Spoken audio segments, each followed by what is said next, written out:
Welcome everyone to the Los Angeles Conscious Life Expo. This is the 22nd annual event. I'm very excited to be here moderating this panel this year. My name is Susan Slaughter. Most people have known me as a paranormal investigator on shows like Ghost Hunters, Ghost Hunters Academy, Ghost Hunters International, and I'm currently doing a series on the Travel Channel called Paranormal Caught on Camera. I'm also a witch, and I also love using tarot for divining purposes as well. So this is definitely a subject that is very close to my heart, and I'm so happy to be speaking with these amazing panelists today. You know, when I think about divination, I think about it's one of the earliest communication tools we had to connect with divine beings and you know, higher consciousness. It spans all over the world, no matter what culture you come from. There's a place that you can speak with other energies within tools, you know. I was, before doing this panel, I was Googling divination and just trying to see what would pop up, right? And so it led me to a Wikipedia page. And if you want to go down that rabbit hole, I mean, that Wikipedia page is completely stacked with all forms of divination that have been used for thousands and thousands of years across the globe. From reading tea leaves, to reading ash, to reading salt, to reading body parts like phrenology, palmistry, things of that nature, to reading, you know, gaming cards, eventually tarot cards. You know, early in readings, you know, of animal entrails and, you know, goat's brains and things like that. I mean, people have been constantly looking for ways to connect with spirit using these different types of tools. We have some really amazing panelists today. Not only can you reach this type of spiritual information using tools, but some of these people on stage with me have the ability to connect through channeling, through themselves. And so what's really interesting about this panel is that we get to talk about all the different mediums we can use to connect with the divine or divine source, and maybe kind of share some insight to other people here who are also sensitives, intuitives, mediums, clairvoyants, and those who are not, and how you can use tools to help, you know, guide yourself into conversations with, you know, ethereal beings or ascended masters. So without further ado, I would like to get started with some of these panelists. I'm just gonna go down the row. So first we have an inspirational speaker, an energy medicine practitioner, a grad teacher at the Deborah King Center, and a best-selling author of Off My Chest. We have Melinda Malone right here. Please give her a round of applause. She has a very interesting story of how she reached her ability through her experiences battling cancer. Right. So I can't wait to get to talking to you about that. I'm very intrigued. Next up, we have Psychic Medium. You might see her on television too. We share a lot of the same networks. She's been featured on Discovery Channel, Travel Channel, Coast to Coast, TLC. She's also a motivational speaker, life coach, and she uses her psychic mediumship to transform lives. So please welcome Karen Reese. Howdy, howdy. And dead people too. Next up, we've got LA-based spiritual empath, shaman, and 32-time award-winning author. That number goes up every year, guys. She's known for her books like Transformative Grief, Conquer Your Karmic Relationships, and most recently, her whole set of books called Your Crystal Allies, and now also a deck about crystal allies, I hear. Please welcome Tracy Dunblazier. So next up, we have Master Channeler and Spiritual Teacher and Oracle for Ascended Masters. Some of her Ascended Masters that she speaks with is God, Jesus, Kuan Yin, Mother Mary, and Buddha. We've had her many times on our Oracle panels. Please welcome Oracle Marine. And another first timer that I've just met recently, he's a channeler, and he channels and transmits transformational energies from higher sources of consciousness, using the wisdom channeled by benevolent energies. His gifts are used to teach and support humanity's evolution. Please welcome Asil Tuksal. And last but definitely not least, and super appropriate for the Chinese New Year, I'd like to welcome Feng Shui master and Chinese astrologist, who's also a tarot reader and Taoist, Master Clarice Chan. You can see we have just such a well-rounded group this year for this panel. I'm very excited to get into it. But I guess I'm going to start a little bit, mostly because of the Chinese New Year, and I'm curious to know a little bit more. I already know you still probably are talking about astrology all day, and you're going to continue to for the rest of this, yeah. So tell me a little bit about what it is to use Eastern astrology to, I guess, give us insight on our lives and well-beings for the year to come, especially now that we're in the year of the wood dragon. Okay, so the wood dragon. Right, can you hear me now? Yes, okay.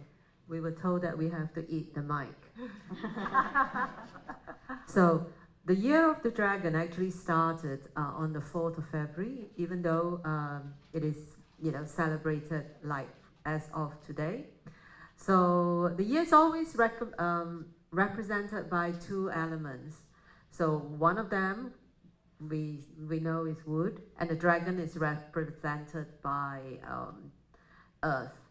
And with the earth, we're talking about a big mountain. So you're talking about a tree, a big oak tree, or a forest of tree on top of mountains. So it's a symbol of strength, upward growth. It's dynamic, charismatic. But the trees, they are also, you can ban a plant, you can't ban a tree. Therefore, it is of a very rigid nature. So you can, on the flip side, although you have a very dynamic year, you can also expect to see some form of conflict with people refusing to back down. So in Feng Shui, we have the conflict star in the middle, and therefore we also say that it's a possibility that we're going to see a little bit of unrest. But with the wood piercing into the ground, if you look at the vision of a tree and with its roots into the ground, you will also see a lot of movements, a lot of earth movements. Therefore, you have a lot of earthquake, yes, nature changes, unfortunately. Events that we prefer not to see, but unfortunately that comes along with having a very dynamic year of the dragon, the movement of the dragon. But how do you take care of your health? Well, the dragon is earth, and then you have wood. And what does a wood need? It needs water. So water, and it also needs sunlight. So, for us to be healthy, we need to look after our body. And talking about body parts, like organs, you're talking about like your kidneys, that's your water elements. And you also need to look after your digestive system, because that's earth energy.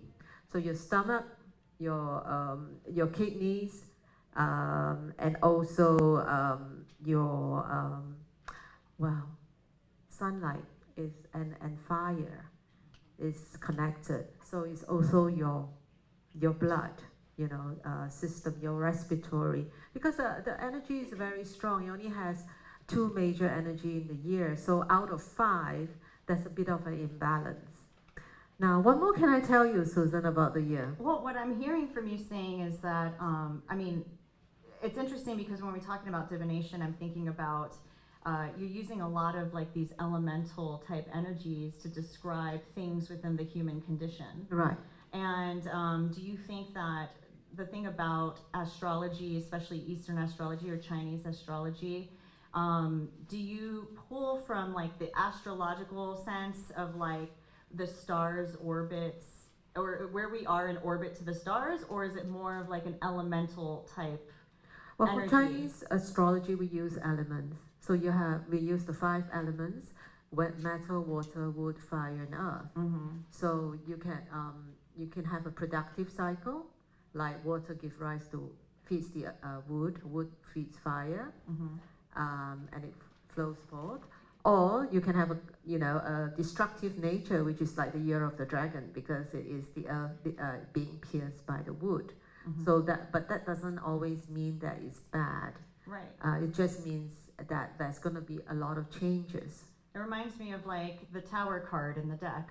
Yes, Or, it you does. know, and so Yeah. it's like you always need, or like the cosmic dance of Shiva. You know, there's like this destruction that has to happen. You know, it's like when a forest burns down to a crisp, but that's the only way that new trees will grow. And so destruction is always a scary thing to think and to embody and to experience, but it's also essential for growth.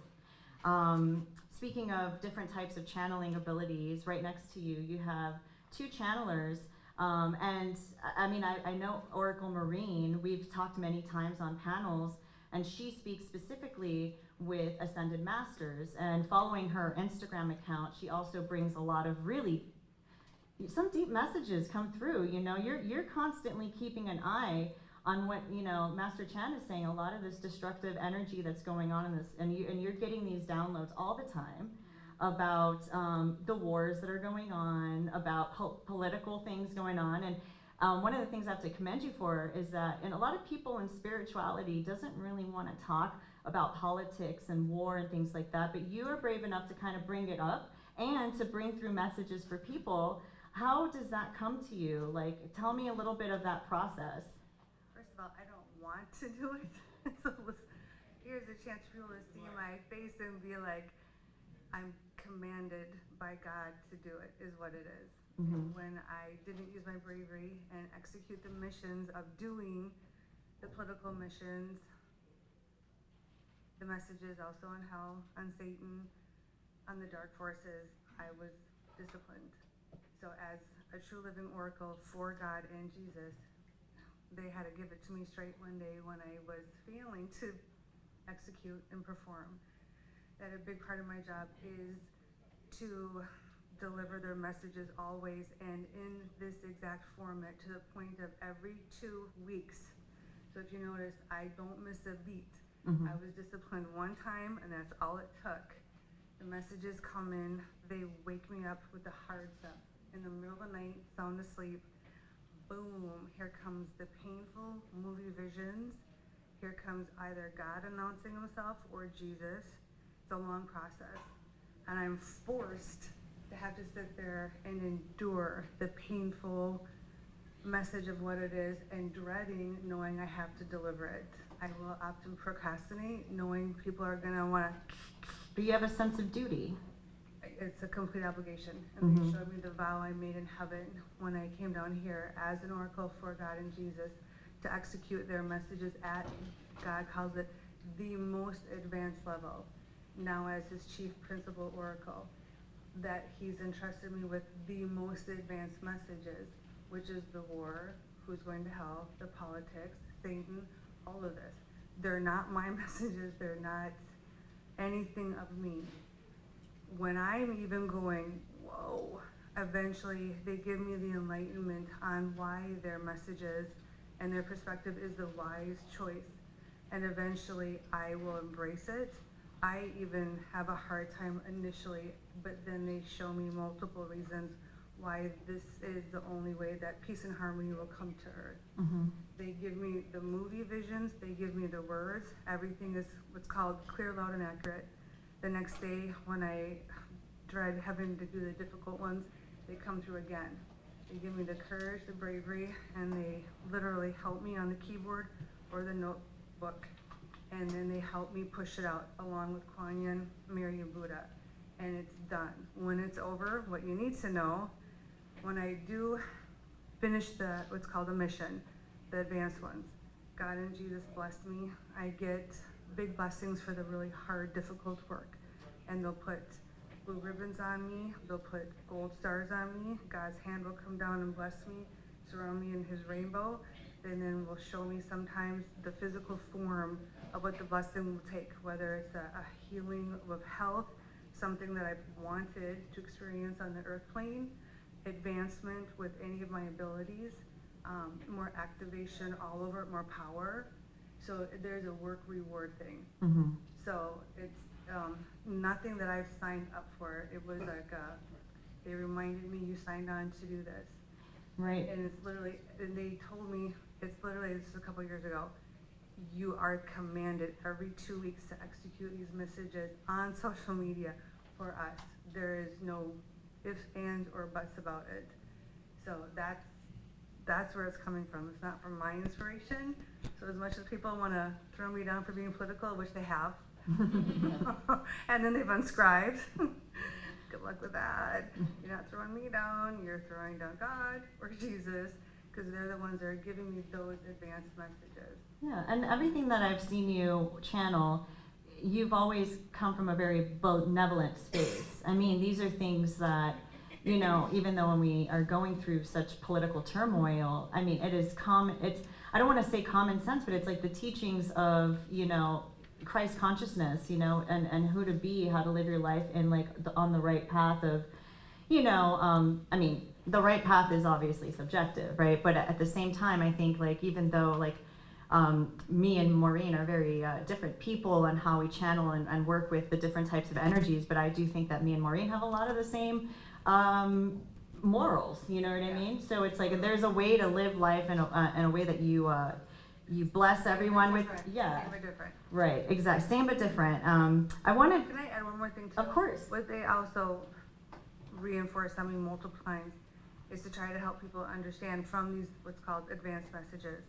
Everything is to help people make the right choices when they're up against making their political choices, making their ethical choices, because whatever choice you make, you're creating a karma for yourself, positive or negative, and you are stuck living with that karma. So their messages through their oracle is to help protect mankind from making the unwise choices, which will create negative karma for you, which then God has to send you that karmic consequence, when what God wants to do is send you karmic blessings. So if you look at those difficult messages from that viewpoint, then you'll truly understand He's trying to warn, guide, and protect mankind from making poor choices, that He's going to be forced to have to send you and the collective group the consequences, which are also on there, His wrath, natural disasters, etc.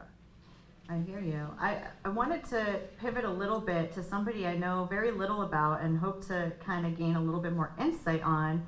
Asil, you are also a channeler. Yes. And I was really curious to know about, you say you channel the wisdom of benevolent energies. Mm-hmm. Do you have specific energies like Maureen does, or are these like unique energies? Or tell me a little bit about like how you channel these energies, the messages they give you, where they come from, how do they affect your physical body? Like how can you tell, you know, you're getting a channeled message? So I channel angelic beings as we know them from the Abrahamic lineages with the names that humanity has given them, even though they're known with different names in different civilizations and lineages. And there are some contenders most of you will probably know: Emmanuel, Raphael, Michael, Zadkiel. And the main energy that now these days works through me is the Elohim as a collective consciousness. They speak about how humanity can evolve as individuals, as a collective, to face all the challenges we're going to be going through, and also how we are going to evolve to a certain frequency that will allow us to ascend from this earthly plane, which is seemingly something that's coming. How do I receive these messages? Well, it kind of all started about 8 years ago. Before that, I was also channeling some form of connection and communication with spiritual beings, earthly, elemental beings, ascended masters, and, you know, ghosts and different things. And at some point about 8 years ago, something opened up to a higher frequency place. It almost felt like I ended up opening the doors to a world of incredible beauty and order. Everything was so perfectly orchestrated and aligned, structured, almost crystalline. And the light beings that came through, I had no idea what happened. I thought either I'm in trouble or this is jackpot, like one of those two. And so this first one of these many lights that was surrounding me basically spoke to me and said, "My name is Emmanuel, and I will guide you through this process. You're finally ready to be doing this work that you agreed to do 3,000 years ago." And I said, "I think you have the wrong person." But I agreed, I understood. So the messages come through what I would consider, right now it's a bit more like an inner knowing, already like clear visions, sometimes in dream state, but very often in awake state. The transmissions that I deliver are delivered by them. So I go into a trance state and they embody my physical body and then they speak through me. So I'm listening literally just like everyone else in the audience, word by word, what is coming through. And that is a really fascinating process because I'm a scientist, an engineer by training, and I'm watching something unfold before me that is just Illogical. to some degree, but also like incredibly fascinating, right? Just like, wow, these are perfectly coherent sentences put together into a perfectly coherent message that has a beginning and an end, and we have thousands of them. And it's just mind-blowing because I can't imagine it coming through a part of my own consciousness, right? Even if some people may argue, well, it's coming from your subconscious or unconscious, but it's definitely a stream of very intelligible, benevolent, and loving messages that assist individuals to step into a stronger alignment within themselves. I have a question. What is Evolution One? That's a nonprofit organization that we created as a organism that would hold this body of work that would be delivered through me as a host and through the many hundreds and thousands of people that are being developed to be pillars of light in service and earth keepers in service. Interesting. It sounds like both you and Maureen have this like this gift that you feel like absolutely driven and the need to, like you have no other way but to give these channeled messages. Like it's I mean, and you were saying that you worked in engineering before. It's like everybody I've met that has been called to the path of spiritualism will drop everything, and no matter how logical or financially stable their careers are, and then just feel so compelled to just go spiritual. I wanted to now turn to Melinda because, I mean, we have some people that it seems like we're born with a gift or came to a gift, but you have a very unique way of finding your gift that you talk about in Off My Chest, your best-selling book. And you're also, I'm familiar with Deborah King and some of her teachings, and you're also a teacher as well. So tell me a little bit about your experience battling cancer and how you came down that path of spiritualism and some of the gifts that were given to you. Right, okay, so about 10 years ago, I woke up with breast cancer. It was a complete shock. And since then, just incredible things have happened. I mean, the universe only lets you, you know, coast and stray from your path for so long. So through treatment, it was brutal. I had 3 little girls at home, and I was, you know, willing to go to the end of the world to try to stay on the planet for them. And, you know, the chemo, I did the, you know, found the best doctors and the most aggressive treatment plan. And, you know, that consisted of a double mastectomy and months of chemo and radiation. And, you know, that treatment thoroughly leveled my body, my mind, and my spirit, or not my spirit, but my body, my mind, and my ego. And that, along with the fact that I couldn't find any control or answers or guarantees outside of myself, really left me with no choice but to turn within. And in that newly found internal space, I began spending hours a day alone in, what I now can identify as meditation. And soon I found myself communing with my higher self and really surrendering to the divine. So, it was that, space and discovering that, it's nothing's out here, it's all internal.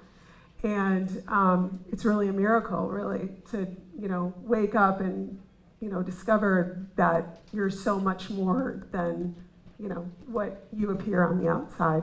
Can you describe that first catalyst moment that you had where you saw yourself in that way, where you saw your higher self?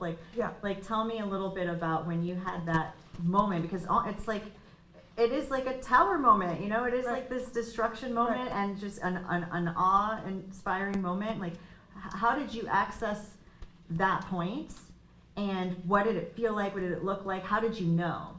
Well, I had many moments right from the get-go after I was diagnosed. And but one of the biggest moments was, I retreated deeper and deeper into my master bedroom, really. I, felt terrible from the treatment. And like I said, I started just spending hours within. And then one afternoon, not so ordinary afternoon, Jesus himself came shining into my third-story master bedroom window on a ray of sunlight. And in that moment, he came to remind me of who I've forgotten I was. And he simply reminded me that, my cells had forgotten that I was a part of my body, or that they were a part of my body, in the same way that I had forgotten that I was a part of him.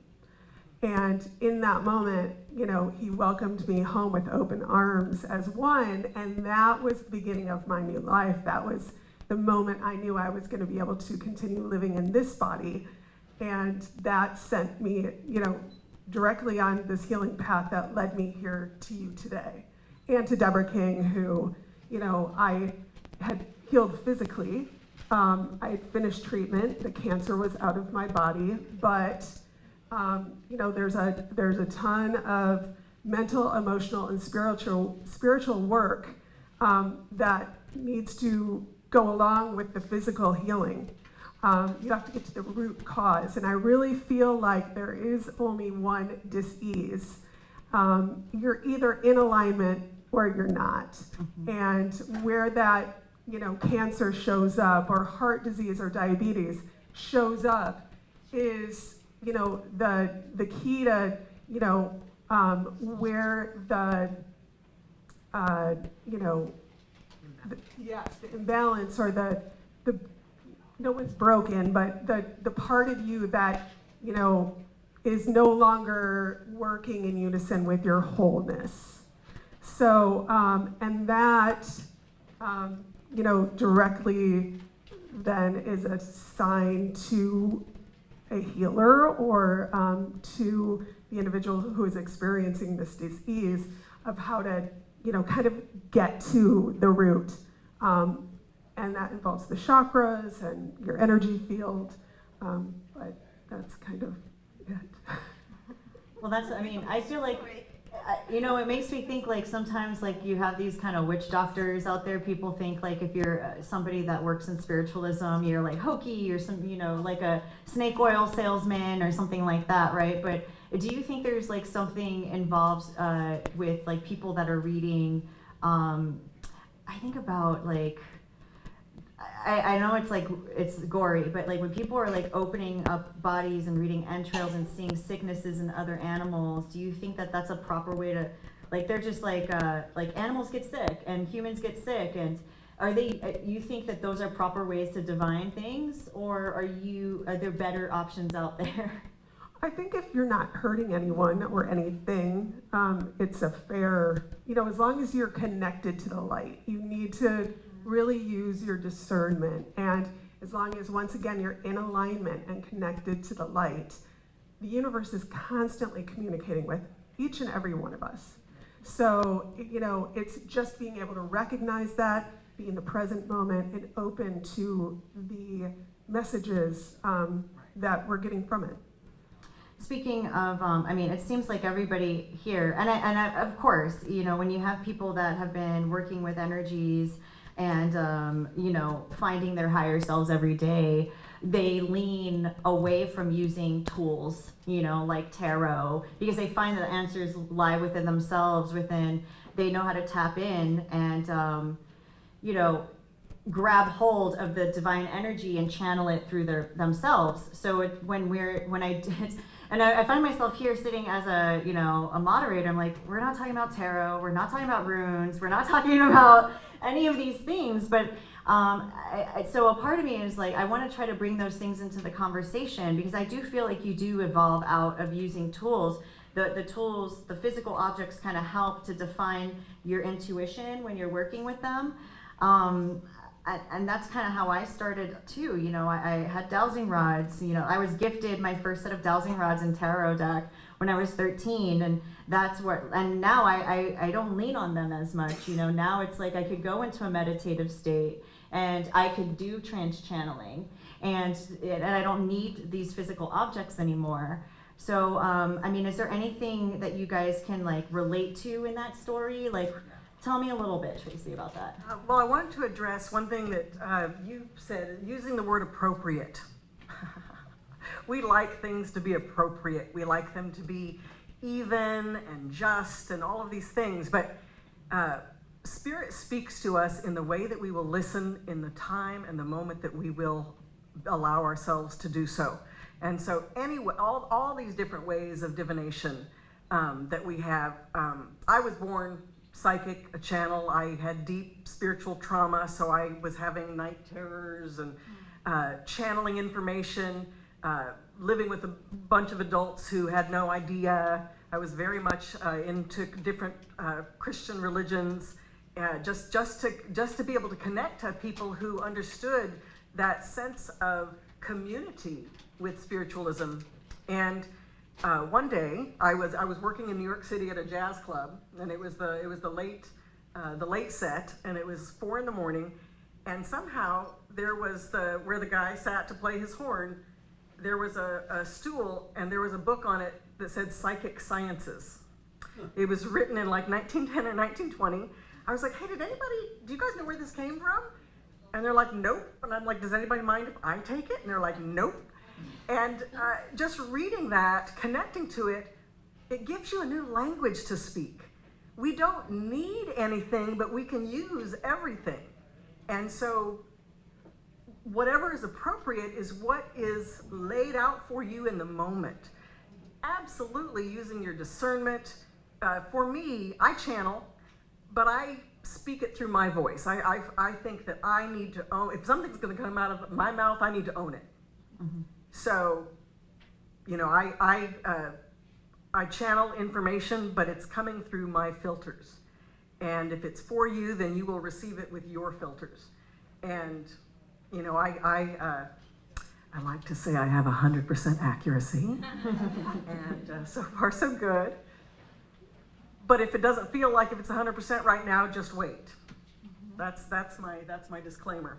So that's what I have to say about that. So anything that you can use, whether it's working with crystals or bibliomancy or astrology, straight mediumship, whatever your jam is it's a new language that it is the new language that tests and transforms the brain to open up and transforms and requires the heart to open up and receive energy and information in a new way, and that's what keeps it fresh. Yeah, I agree. I like your statement about when you channel, it's coming through your filter, but then the people hearing it have their own filter. Absolutely. And I haven't heard such a true statement in such a long time, because you know, some people will like totally glaze over. It's like they might not even be ready to hear a message. You know what I mean? And then it clicks like years down the line, you know? Karen, you do you share your ability on quite a public platform. I do. And I just want to know, how do you get the guts to do something like that on, you know, broadcasted television? Where did the beginnings of your ability start? Tell me a little bit more about that, and how did it lead you to doing that on such a broad scale? That's a great question. Well, I was born this way, so I've always had a party going, seeing dead people, making predictions. This actually runs on my mom's side of the family. And my dad's side are Mensa members. That's my math and science. What a lot of people don't know, though, I gotta just tell you, it's a funny story. I am the youngest female stockbroker. I did that many years ago in college. I was studying arts and science. But I've always been seeing dead people, making predictions, having a lot of fun with it. And this industry pulls you in. You don't have a choice. I'm sure everybody here will agree. And just along the way, doors would open, and lo and behold, I would just find myself going, into that direction. So I've been reading my entire life. Great for dates, just saying, everybody. Great if you're like negotiating, just saying if you're in business. But you can use these tools in a myriad of ways. And, my thing is I'm very good with names, numbers, dates, and times. I do a lot of work with criminal work. I'm also a psychic artist, speaking of tools. So a lot of times, I'll draw whatever portraits or whatever I'm doing. As I mentioned, this just actually pulls you. You really don't have a choice, except for don't tell your doctor your voice is in your head, just saying, or you see dead people, which I've always seen. I actually had somebody in my hotel room last night. That was a fun time. Shucks. But that happens, right? I'll be driving, and I'll get people, and it's just crazy. So, but I also feel very balanced into the earth rain, and I think that's the biggest thing that we need to look. Sometimes you can get really airy-fairy into this because it's really cool energy, right? Seeing dead people, looking at people's futures. I walk by people, see past, present, and future. But you also have to maintain like a balance too, and I think sometimes that escapes us. I like that you bring that up. I'm going to leave this question open for everyone if you want to answer it. How do you heal yourself after doing such channels? Or, do you ever find yourself healed by the channels? Do you ever find yourself drained by the channels? When you're working with Ascended Masters, you're tapping into your higher self. Tell me if I'm wrong. I'd feel like elated, like you were just like given a jolt of energy, a beam of light, like you could run a marathon, right? But, in my instances, a lot of the time I'm working with people's traumas, their energies, their aids, and going deep in their dark energies for healing and bringing things out of dark energy. And I get drained, I'm tapped out, and so I'm like, do you find that you get elated from your experiences or completely drained afterwards? And like, how do you heal yourselves? How do you balance your energy? How do you stay grounded? I know it's 1,000 questions, but you know what I'm talking about, right? Like, how do you keep yourself healthy spiritually, mentally, when you're going through all these, grounding yourself? I see a person and their spiritual makeup or their condition as a mystery, and it's not about me. And because it's not about me, it frees me to be able to see them, to see them with compassion and be, inspired. And it's that inspiration that fills me, and that's what I'm left with. When I began as an empath, I would get tapped out, absolutely. And that taught me I had to learn to take care of myself at a whole other level than I was. And a whole, being able to own my body. When you see yourself as a physical person, there's a sense of disgust. When you first tap into the physical body, it's this big, and eventually you have to change your mind about what this beautiful machine is capable of doing. And so when you break it down into smaller, you start focusing on organ or on how the toenails grow or how the muscles work. When you focus on one thing, it allows you to see the beauty in that thing, and you can bring it into balance. And then pretty soon, the more you begin to focus, everything has been brought into balance because there's no fear or loathing related to any of it. And so that was a process that when you meet people spirit to spirit, you have to recognize those things within yourself first. And that in and of itself is the service to the person that you're working with, I think. Yes. Okay, I think I started off on a very different track when we talk about the dragon, instead of talking about what I do with my work. Now, besides being a Chinese astrologist, where I work up with your birth chart, I do feng shui, but I also do ritualistic healing. And When I do feng shui, you talk about healing myself, taking care of myself. When I enter a space, sometimes I feel that I'm being attacked by the energy. And if I'm trying to clear, say, an obstacle in the area, and it's like the energy is attacking me. And when I first started doing it, I didn't understand. I have to learn how to protect myself.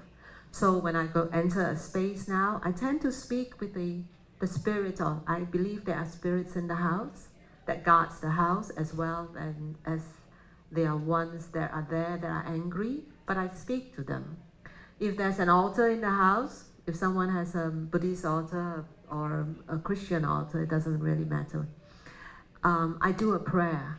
Mm-hmm. I do take a moment, like a candle, like a joystick, so that they know I'm there not to get rid of them or disturb the energy, but to harmonize the space so that the people in the house can enjoy abundance, good health, and better relationships. So that's one way of doing it. But when I do I also do personal healings. Sometimes my client have entity in their bodies, and I do it through meditation. The amazing thing is sometimes I'm not with them when I do the meditation.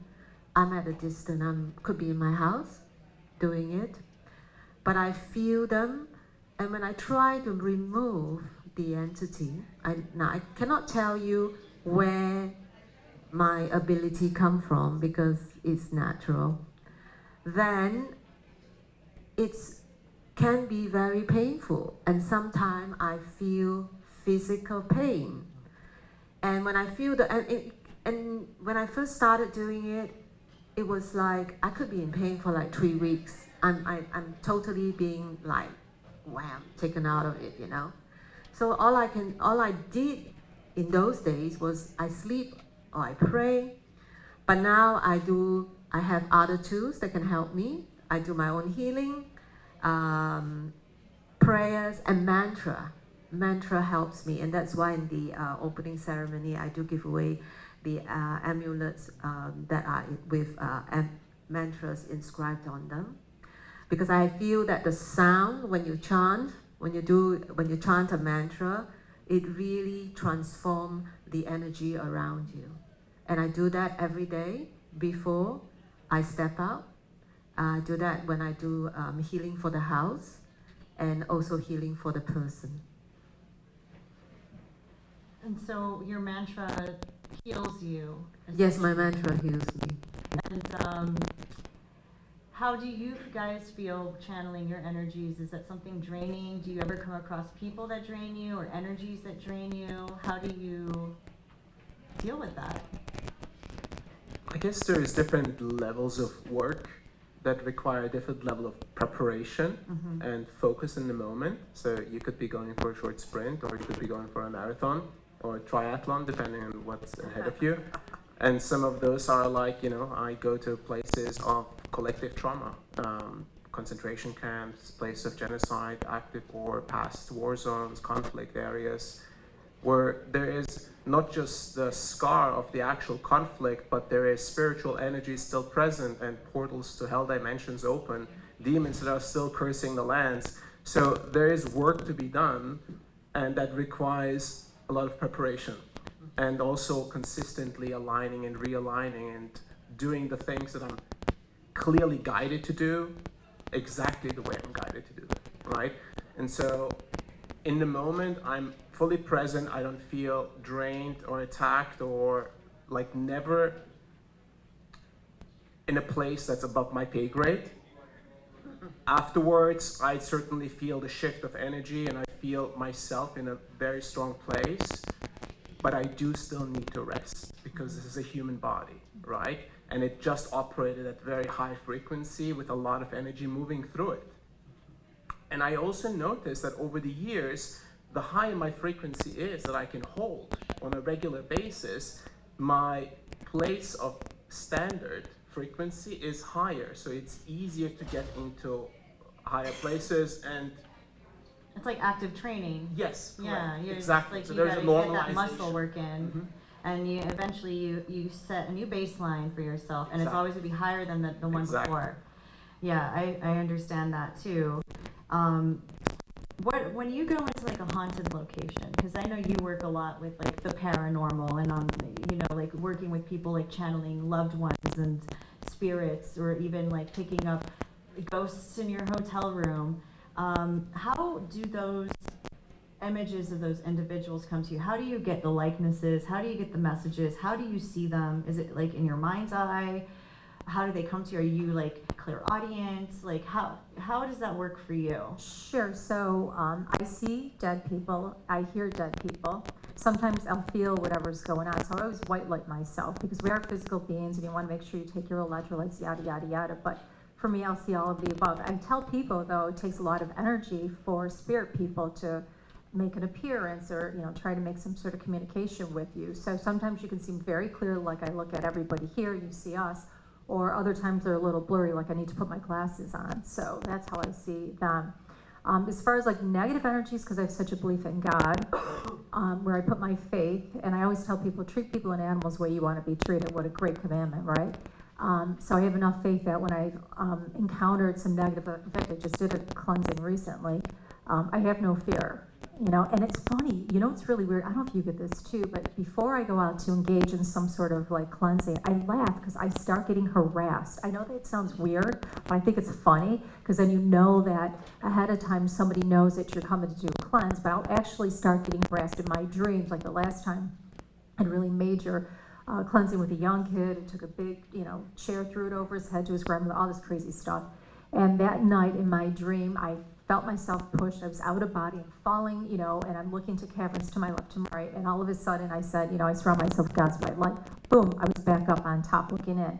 Then I woke up and my room was at 40 degrees. It's so funny how they start to harass you because they try to dissuade you. But once again, I go out there with the idea, hey, we'll take care of this.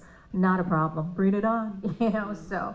But I see all of the above, see, hear, and feel. But mostly I'll see and then hear. And then, if somebody's got a stomach ache, I'll stand in like the grocery store, right?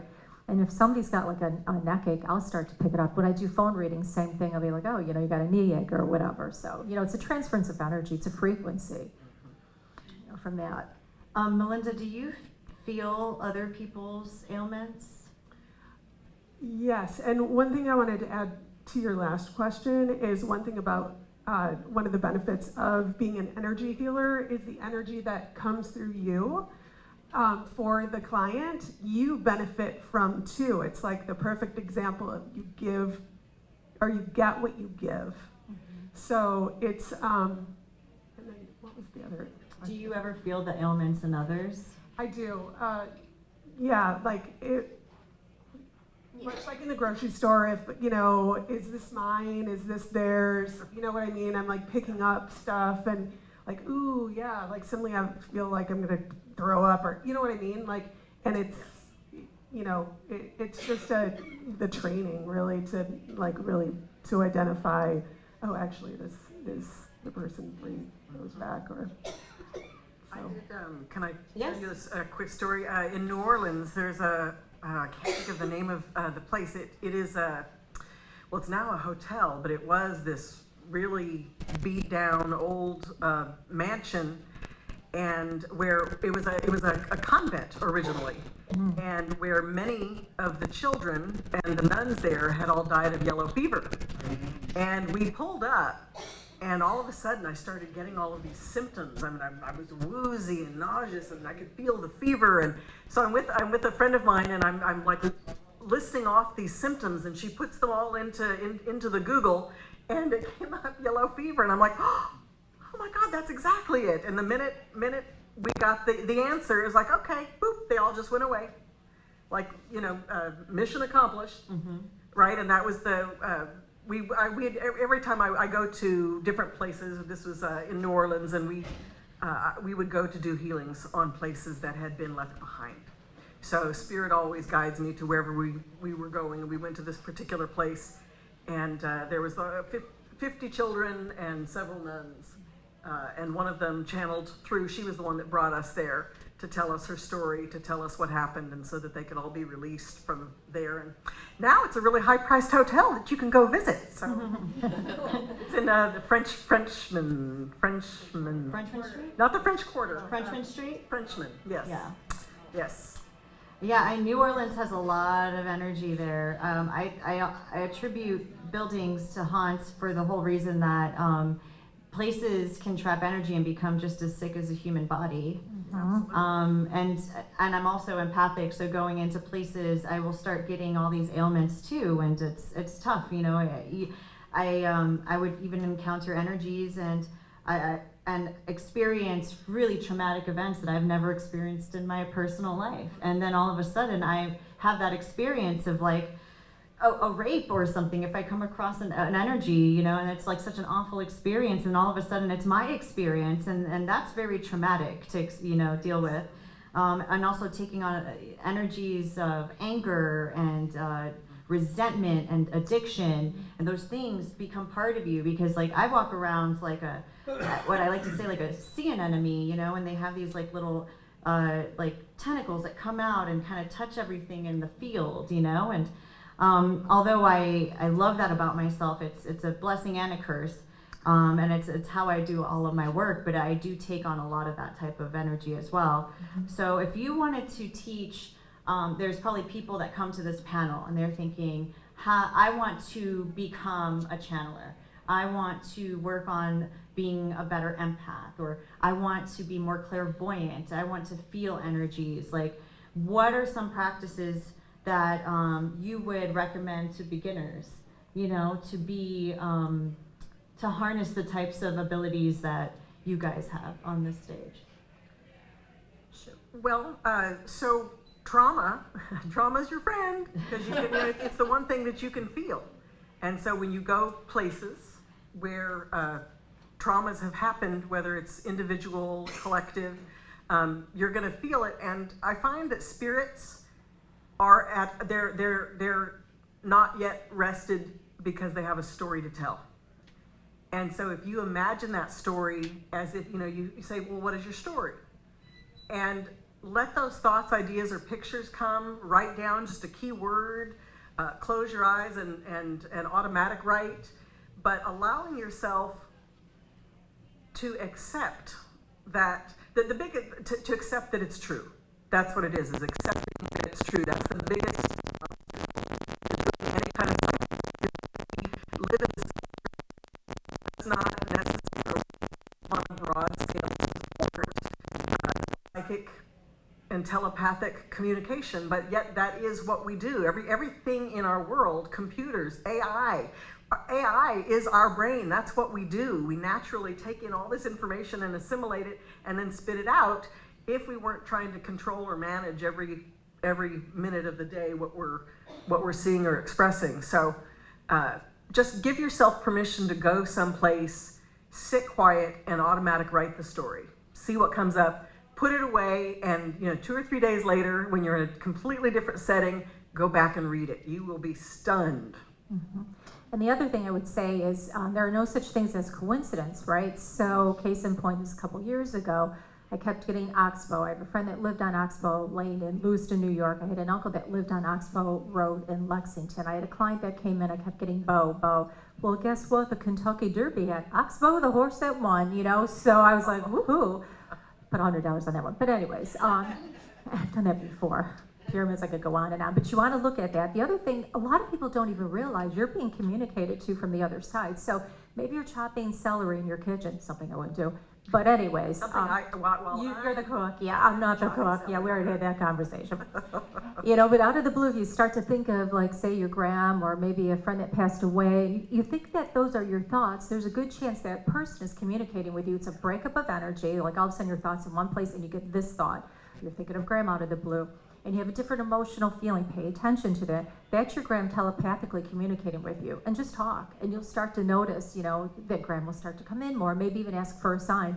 And then, keep yourself open to it. But no such things as coincidence. There's just nothing more than that. And when you get repetitive, and they can come in really weird ways too. So just be very open. And then at some point it will reveal itself. It's just really cool stuff. Any more advice on how to harness this type of ability? What you would tell to a beginner? I would say you really have to become committed to working on opening up your psychic channels, working underneath somebody who's qualified, who can teach you how to do the meditations to open up, and then do a lot of practice readings with other people in order to expand them. Doing that will help accelerate your bravery. You have to have a lot of bravery and confidence in doing this, as well as also learning the psychic shielding and protection meditations that you must do in order to do this kind of work. And then you just see how far you're able to take yourself and at what level you're gifted, and trust yourself and work really hard. Yep. Mm-hmm. In my experience, it all comes back down to the foundation that we hold. The stronger the foundation we have, the easier and the more sustainably these spiritual gifts open up. And the more we focus on getting into alignment, as it was mentioned before, alignment will carry us forward to be able to hold the gifts that we have. And of course, we can then refine the gifts and fine-tune them and apply them and see how they work.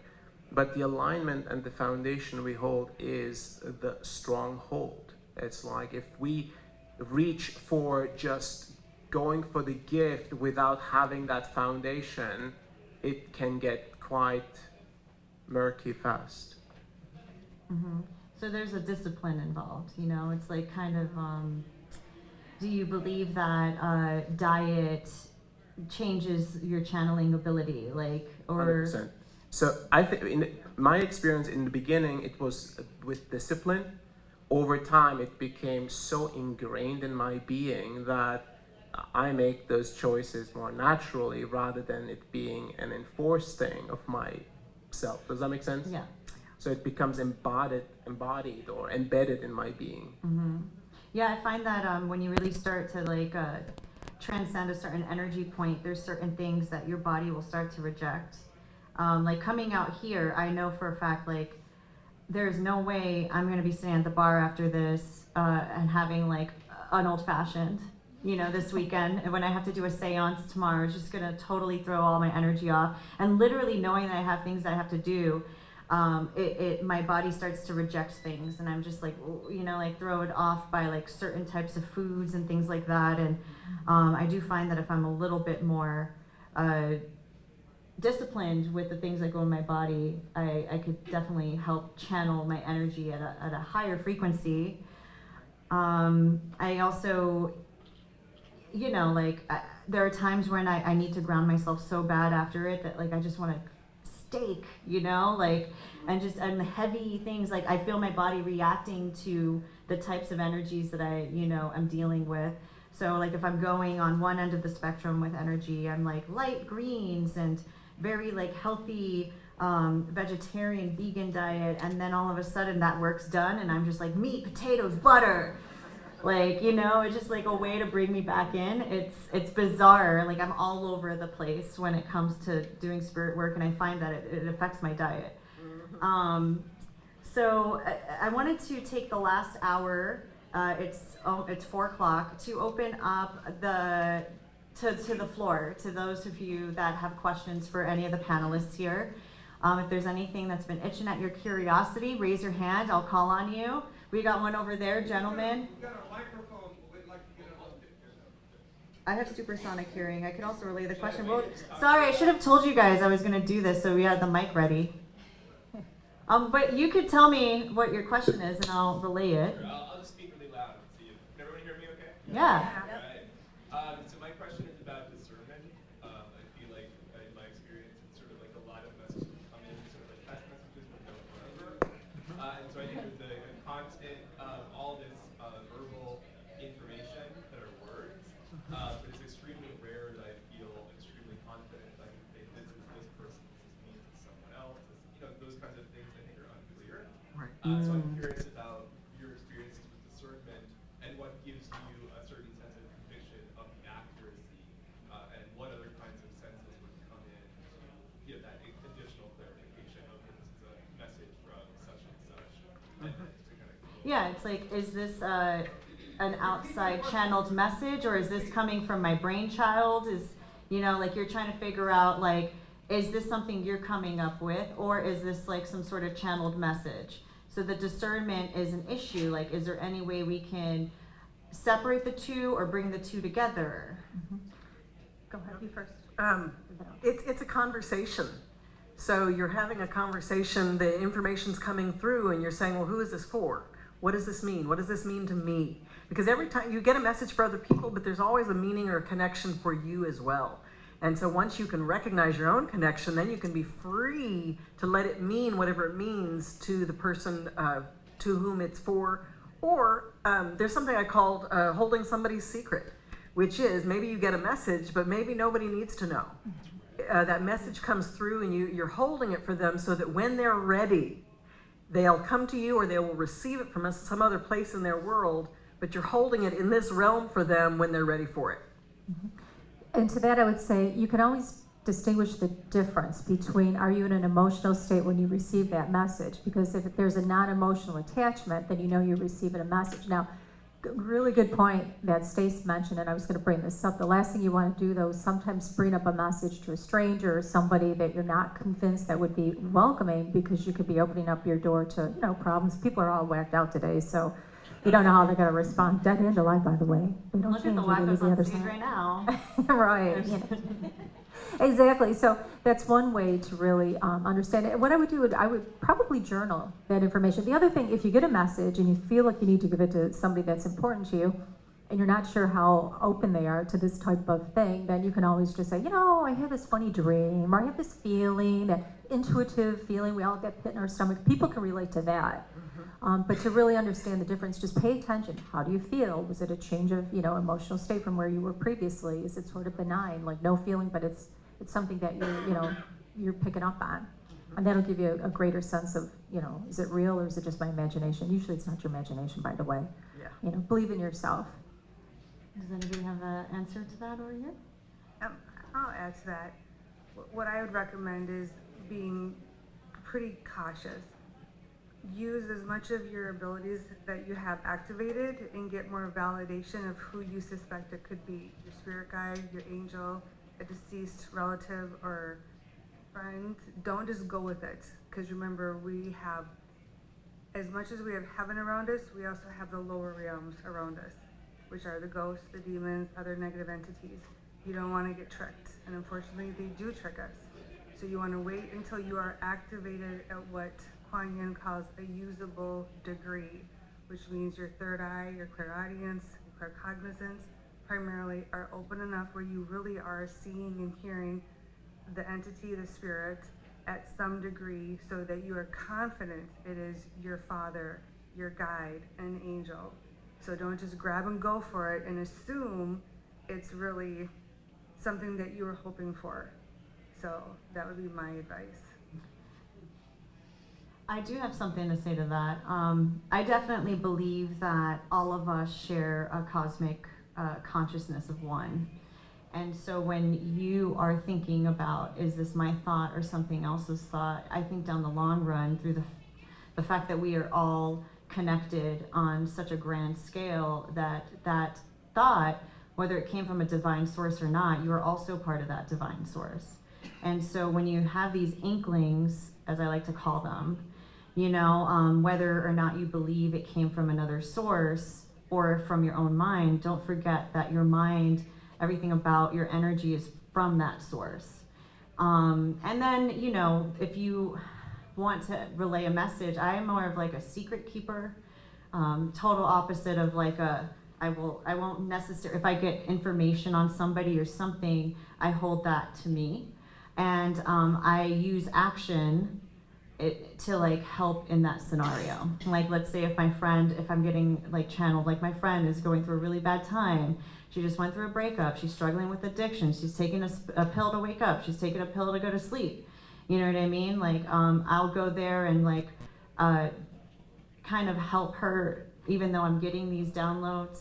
Hey, let me make you like a mate this morning so she doesn't have to take something, you know, or hey, you want to come over and like just like trauma dump on me so you don't have to like go back home with the chaos, you know, like, and just be there for that person in a sense, not making them aware that I'm having all this like information that's being downloaded, right?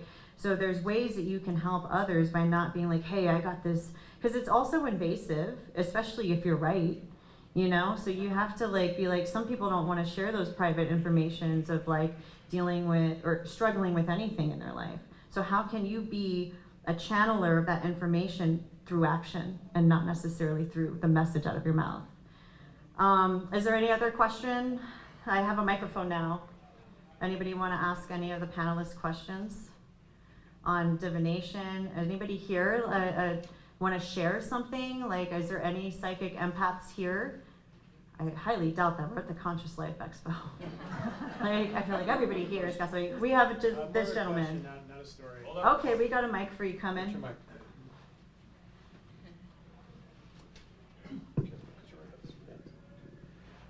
So we talked about how diet affects channeling and all that. So I was wondering if there's like a particular diet or foods to eat that help with that kind of work. That's a good question. I mean, I have a lot of food sensitivities. I find if I eat like a very vegan diet, I do better, but I also maintain my electrolytes, my B vitamins. Those are important as well. So if you can do something lighter like that, except for I don't like onions, I don't eat onions. I don't like teriyaki. There's a couple things I don't like. I don't like carrots either. Wow, it's really kind of narrowing No it down. teriyaki. Yeah, no peas while I'm at it. But so I tend to eat like that anyways. I used to be very strict, vegetarian or vegan, but I would recommend like, much more plant-based diet. I don't do soy either, by the way. I get migraines, but that's another thing. But I do like chocolate. Yum. And I do like hot peppers. I think there is something to the diet. I mean, if you do any type of shamanistic experiences, if you were to go and do like ayahuasca or mescaline or, DMT or any of these types of things to... Wow, that was tremendous. I guess we gotta have a diet wake-up, everybody. Yes. Now, was that floral ayahuasca or not? Let's check with our channelers. Great idea. I was gonna say you have to have a really clean and vegan Get a diet to shaman really here. connect with those types of energies, if you're using plant medicine is all I was trying to say. Uh-oh, you know what that means. We all know Suze. It's really important that each individual listen to where you're at in the moment. Because depending on the kind of work that you're doing, like when I lived in New York City, I couldn't eat meat, so I was vegan. The energy was too much, it was too, so eating meat kept me, I was depressed for days. When I came to LA, I needed to eat meat for the first 10 years to kind of balance out because I was always on this high level and not able to focus ever. So depending on what stage you're at hormonally, also kicks in whatever your emotional dynamic is going on in your life. If you're having a time of transition or chaos, you're going to want to do certain things to cater to that, and that can be a day-to-day thing. So think of it as a conversation with your body. Mm-hmm. What do I need today? Broccoli. Okay, great. And just and keep that conversation going so that when you're in a time of crisis that you are used to hearing what you need. Chocolate chip cookies. Chocolate chip cookies. Yes. Yum. She's psychic. Yeah. Exactly. Do we have any other, did that answer your question? Is there anything that you're trying to do like for your own sake? No, it's just something that I'm incorporating that and like, you talked a little about like discipline, how you were incorporating certain disciplines and how that became more of a habit. So were there certain disciplines like meditation, mantra, that are the foundation? Yes, all of the above, including physical exercise. And so there were different phases that I call them kind of sprints, where my guide specifically tried to get me to a certain milestone, and that milestone is an anchor point that I can then hold sustainably for long term. But to get there is a bit of a sprint. So during those sprints, I'll change my diet and my exercise, the amount of meditations I have to do, and those type of things that will be given to me. And sometimes that includes either no food at all, so I'll be on a water fast, or it includes eating raw meat in the morning first thing when I wake up, right? It's sometimes getting up before sunrise, running around the mountain, and just, like literally being told exactly what to do for that particular next milestone to reach. But it requires silence and a very clear communication channel that you trust, right? So in some ways, I'm lucky and privileged in this way. If we don't have that, then there are lineages that have developed those, right? Based on past experiences, we can at least rely on those. I can completely resonate with everything he's saying because I've had the exact same experience working for the Ascended Masters for almost 20 years. Since the very beginning, they put me through telling me exactly what to eat, how much to meditate. God gave me an hour a day in year, I think 2016. It started at 15 minutes a day, FYI, and then it increased throughout the years. The diet, increasing a whole bunch of greens down to the green supplements, by the way, so greens is huge. And I finally recognized after so many years that there was discipline that they were looking for, and it was achievement. Would I achieve what they were looking for? And then eventually, when I ascended to working for God and Jesus, they used the word obey. Was I willing to obey? And I had obeyed, down to putting me in silence. I'll be in periods of silence before expos like this, before group readings. That's my daughter. My daughter's raising them. We're not allowed to talk to me the day of a group reading. They'd come talk to me. My guides would do this. I couldn't hear anything they said. As adolescents, they didn't understand. I'm like, no, really, Ava, I really can't hear you. So unless it's really a crisis, you have to wait after the group reading. Kuan Yin showed me they have to conserve all of my energy because it's going to be used for 2 hours, where the Ascended Masters are going to enter me along with the group's guides and angels or relatives. And so they need me at that optimal athletic, almost like an Olympic athletic for certain things like group readings. And so I obeyed. And because I obeyed and mastered discipline, it ascended me up higher, was part of my process. And they finally showed me that, but never told me that. If I had been defiant, disobedient, rebellious, would never be sitting here saying I work for the 4 Ascended Masters and God. I would be demoted, suspended, working at a more junior level. And they finally showed me that. And I went, so, and down to another one, you have to meditate and you have to take time out of your schedule to meditate. That means you do not take that phone and pick up for any of your friends, any of your family. It's off. You don't even put it near your room or your meditation table. You mean you have to show them respect like you would your bosses. So you have to approach it more like that than just this kind of groovy, this feels good type thing. It's actually, if you really want to go somewhere with it, you really have to respect your guides and angels, and then the process that they put me and him very similar through. He calls it sprints. I'm like, I was right there with you. I'll use the same word from the very beginning. And then they kept pumping it. Now you have to fast. Now you have to do this. I'm like, oh, you're killing me. Now you have to be celibate. Oh, we're going to here. And it kept going and going. Finally, Jesus and Kuan Yin said, we're advancing your level of purity. Advancing your level of purity.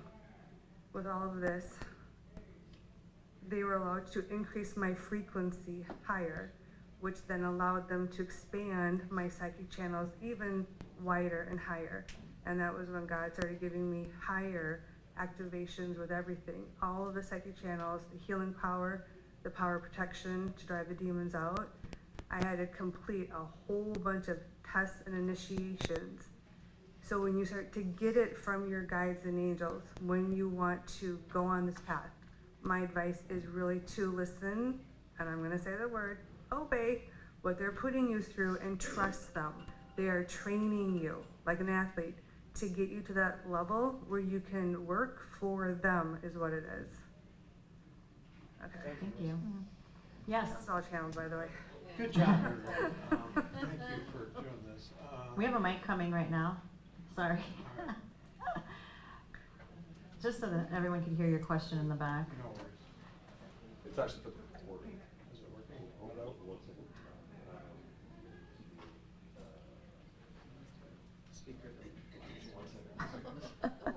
Right. Yeah. Surprise. Oh, that's the other thing while we're fixing this. I have a lot of electrical things that blow up around me. It's hilarious. I'd like to think I'm hot stuff, but it's really not the case. But like my phone will go off, lights will bounce. I'm sure you get it and everybody else here because you know your magnetic field changes. I'll drive by streets, pop, pop, pop, pop. I'll go to the ATM, pop, pop, pop. So yeah, I mean, you know, because you know you change out your your frequency changes. So Make a simple question, then repeat the question, and then you should Okay. answer. No worries. Oh, you talk about magnetic change, yeah. oh yeah, totally. Yeah, it's Like a crazy. street light will go out while you're going through Yeah, they I think the it. name People is like think I'm crazy. no. Well, you are crazy, but that's okay. You're in good company. Yeah, but not for that reason. Yeah, but we all like you. Welcome. We're in the How much fun would it tribe. be not being crazy? Let's take him to the party, Anyway. everybody. Right. All What's right. the question? So you talk about meditation. So I'm not religious, although I had a very religious upbringing. I'm spiritual now, right? Yeah. I've been to hell, and I know what hell is. Now I know what a little bit of heaven is now, which is cool. So you talk about meditation. What about prayer? He asked about meditation and what about prayer? I love prayer. Maureen wants to take this I one. mean, an oracle for Jesus and Mary is kind of a get in God. Yeah, I'm required to do both. To do specific prayers. Rosary is actually one of the main ones. And I'll tell you why. The rosary allows you, whoever's praying, to receive more blessings. So whatever you wish for, in your case, maybe it is to become a channeler, to have your psychic abilities activated. We all can wish and want clearly better health, a better quality of life here. Your blessings go on and on and on. You have a better chance of receiving, having your blessing heard and met by God when you please Him. His prayers is how you're going to get there quicker. The other meditations that are also required involve clearing your chakras, asking your guides and angels. In my case, clearly I obviously go to Kuan Yin, Jesus, Mary, and Buddha, to clear and then also expand, as well as clearing the mind, the body, the etheric field. So there's cord cuttings, making sure I'm completely cleared of anyone's negative energy that could have come close to me from doing readings or just in life. So there's certain prayers for certain things and certain meditations for certain things. Your best answer really honestly is both if you want to get there quicker and faster. If you just go without one, it's going to just be a slower ride. That's what I've learned. I'll piggyback on that. It depends on what your goal is, right? Because when we meditate, we want to really center in on ourself and ground and sit in a clear space.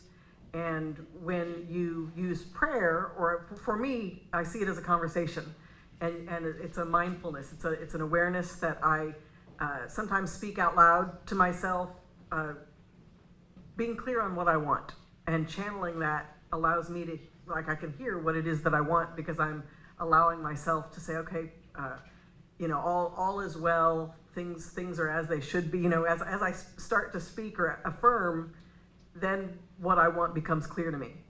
And to me, that's prayer. And to that, I'll say too, I love the Star of David because the pointy part in a metaphysical means praying, talking to God, and the upside down triangle means listening and meditating, with God. So Yeah. I think you have to do all of the above. So what if I don't get what I want? You get what you need. You persevere. Talk to God. You persevere. We're I not. just- I've been taught not to pray for myself because I'll just get a resentment against God. Oh, I no. don't get what I want. Yes, Well, God. you persevere. I mean, Well, I manifest. right, but sometimes Santa Claus. You work on earning it. You be patient, you persevere, like they said, and then you work on earning it. You don't give up hope. well, you have to be able to manage well what you're asking for. So if you want $1 million, but you can't handle $100, you waste it away. Then you need some work. You've got some work to do. What I'm saying is, it's probably not the best thing for me if I don't Right. Well, Or sometimes something better. At that time. that's exactly it. Sometimes God will that give you time. something better. Right. Yeah. Is there another question? I see you ready over here. We have a mic now in the middle, so if you want. Is it on? Panel. So, if I'm not mistaken, Nancy Reagan, long time ago, used, is it Jean Dixonson? Mm-hmm. So I'm wondering, any of the present politicians or big-time business people, or any of the higher-ups, if any of them are using any divination tools that you know of? Anyone? Yes, I can tell you for a fact. Yes. Thank you. Without mentioning names, yes. You know. Good question. Without mentioning names, like what type of forms of divination are you talking about? Well, it's funny, our astrologer here, Cassandra, is a friend of mine. She's worked with politicians. Astrology is very well known in Wall Street. And I know from being a former stockbroker many, many years ago, I myself and other people, clients of mine, have consulted with me regarding their portfolios, as well as people, in the higher ups. I mean, I think people realize that these are great tools if they're used properly. So mostly it's just astrology then? Well, no, I mean, I'm a psychic medium, so I perform that function, but they use, it depends on who you're talking to. But of course, they'll, seek out outside assistance, so, psychics as well as astrologers. So they do use. You got it. Great question. Thanks. Oh, well, for your information, they use feng shui too. Yeah, they do. I love feng shui. Totally about it. Is there something to the Oval Office, it being circular, that you think has a lot to do with feng shui? I don't know. The Oval Office in the White House, is that a feng shui move? You're talking about Singapore, or you're talking about here? In Washington. Oh, in Washington. There's right. the Oval Office. I didn't know if like a circular room had like a flow to it. Maybe, I'm not sure about that one, but there are buildings in Singapore of the Treasury building in Singapore is shaped like a spaceship. So, that's definitely feng shui. Yeah. Ooh, Keep their money tight. it's funny. Oh, the light on that stage. You guys are all so beautiful. Thank you. Thank you so much. So, this is a great follow-up question because Jean Dixon, of course, was an astrologer, but at the same time, I understand she also used a lot of intuition and psychic abilities, and she referred to the 12 apostles as well. So she was a very interesting historic figure. Anyway, I'm an astrologer and a medium, and what I discovered in my own life, that when Neptune was activating my chart, it was like, okay, I can start taking risks now, becoming more intuitive. So this isn't really an astrology question for you all, but was there a time in your life, young or middle or any time, where all of a sudden the calling grabbed you and you had to do this work? Because let's face it, it's a little challenging to be out there doing mediumship and channeling. I mean, it's not always your cookie cutter career. So I'm just interested in the timing when you just said, I have to do this. Definitely for me, I had all kinds of jobs. I was a makeup artist. I was in the entertainment industry. I came here to LA and was doing working for Donna Karan in their marketing and events. And then they started. Somebody told the person that I was working with that I did readings, so I started as a gift with purchase.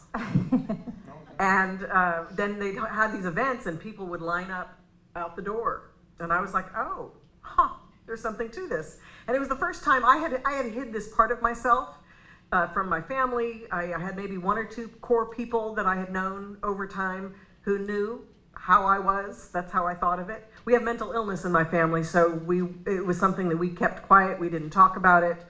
That's just what we did. So to all of a sudden have this warmth of people who were interested and they gave value, and everybody sat down and they started crying and had these huge cathartic experiences. I was like, okay. And then within 6 months after that job went away. So I was like, okay, I guess this is the new job, and I've been doing it ever since. I always knew I was going to be on national TV since I was born. It's just kind of a goofy thing. I just thought everybody saw dead people. It wasn't until I was at age 7 when I predicted my father's passing that he passed away 3 weeks unexpectedly of a stroke, but also at the time, I mean, having my mom's side of the family that, you know, were like this, a lot of us, as a matter of fact, I thought it was normal. I also recall going out of body all the time as a kid, and I remember right around 7 or 8, I went out and I saw the Akashic Records, and that's, you know, the Hall of Records. There's a big book, everybody has their name on it, each chapter has each of your lifetimes. Mine was red with gold letters. I remember flipping it over and said, oh, in the future, I see I'm gonna be on national TV. So, you know, and then in getting into this business, I just always knew I was going to do it. I mean, I've done it since I was born, cousins, and I could tell you crazy stuff. I'd get in trouble, but it's kind of funny too. But I'm not the only person. Again, you know, it draws you. But along the way, you know, I was a stockbroker. I thought about being an attorney. I thought about being a plastic surgeon because I have the left brain side. You know, so it's just, but you get pulled, you know, where you do it. I've been doing this full time for over, 20 years now. So, yeah, it calls you. Yeah. Mm-hmm. I just have something for astrology, because as a channeler, I'm not allowed to use any tools, like from day one. I even tried to use a pendulum. Kuan Yin forbid it. She told me as a master level channeler, I'm at a level where I don't touch tools, because she said I don't need to. So I obeyed it. So I never really embraced astrology because of that, or tarot. But this was, I thought was interesting. Because of that, I immediately just stayed in my lane, basically, just receiving, seeing the guides, the angels, the dead people, physical eyes, third eye. My miraculous experience when heaven called upon me to work for them was exactly 2 weeks to the date before my birthday, which is November 21. So there is symbolism they showed me with astrology, with the birth date. Later, years later, I was upset with somebody who had either harmed me, disrespected me. Kuan Yin came through and said, use your Scorpio energy. On the 21st, I'm Scorpio and Sagittarius. I went, dang, okay. I won't get in trouble, which just meant stand your ground, be firm, but no, be a little bit more than firm.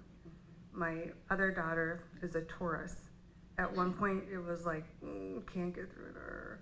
And they let me know, the Taurus, stubborn.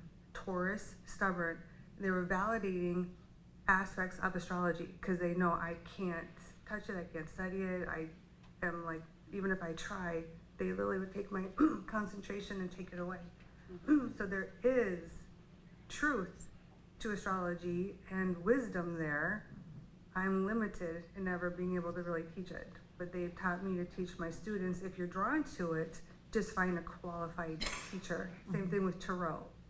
So I found when they gave me those real life experiences, that when the world of astrology developed, there is actually a lot of meaning behind it. So. Oh, thank you for that, because I think astrology is going to be experiencing a renaissance, and not the way we've seen it in the previous many years of just small-minded. It's bigger. Yeah. So thank you. Yeah, I was just curious because I think that the astrology can at least teach us when we have a big opening like this year, like right today. We just had a new moon, and Happy New Year, everybody. It just happened 2 hours ago, right? So Thank you for that. Yes. And now we have a couple more questions, yes? Yay, hello. Hello. Thank you all for being here. My question has to do with how are you able to channel the things that you are receiving from the masters, from like the healed ancestors, in order to vision us into the collective, into a future that is pulling more and more out of the sort of patriarchal Piscean world where we have been, into the more Aquarian world where it's not going to one person as a teacher just, to tell me what to do. Instead, it's us, facilitating this collective rise together. Right. Yeah. I understand the question. The way I want, maybe this answers it, is right now on this stage, there's so many people that are unique with so many unique abilities and also have the ability to teach.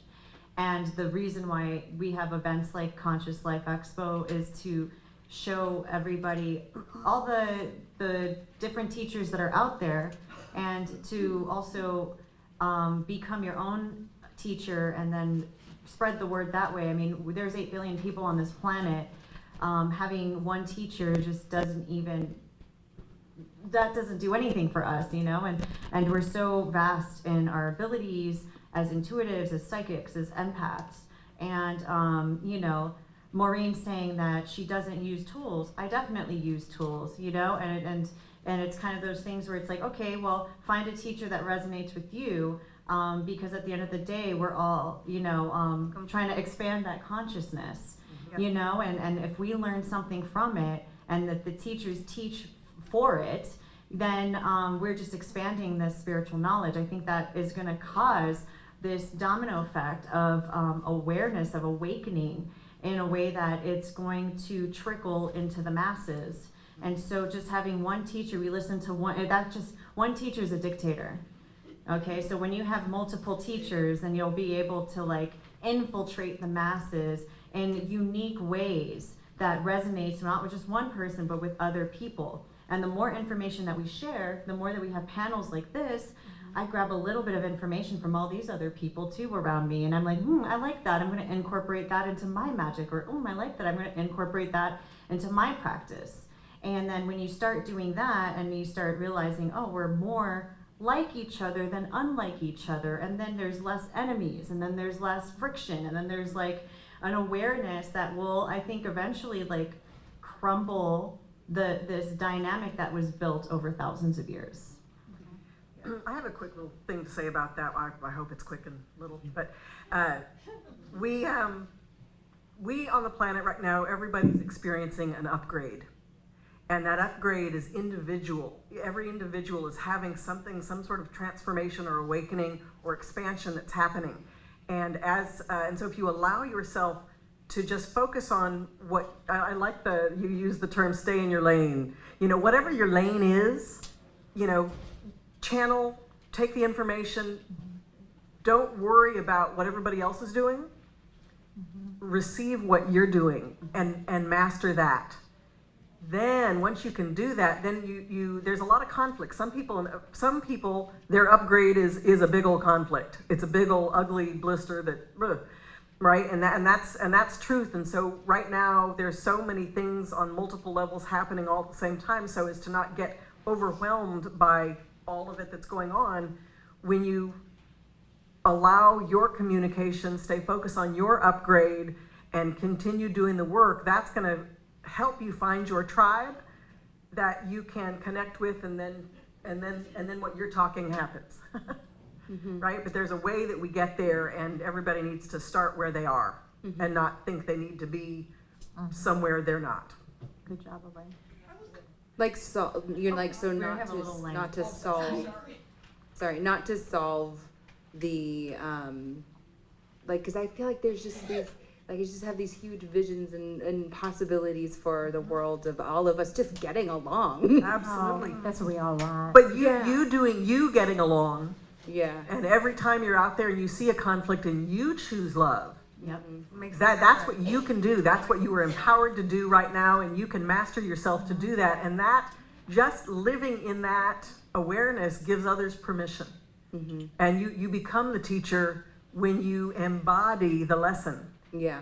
Yes, absolutely. I also don't feel utopia is for this embodiment that we're in right now. I feel like the friction is the lesson, you know?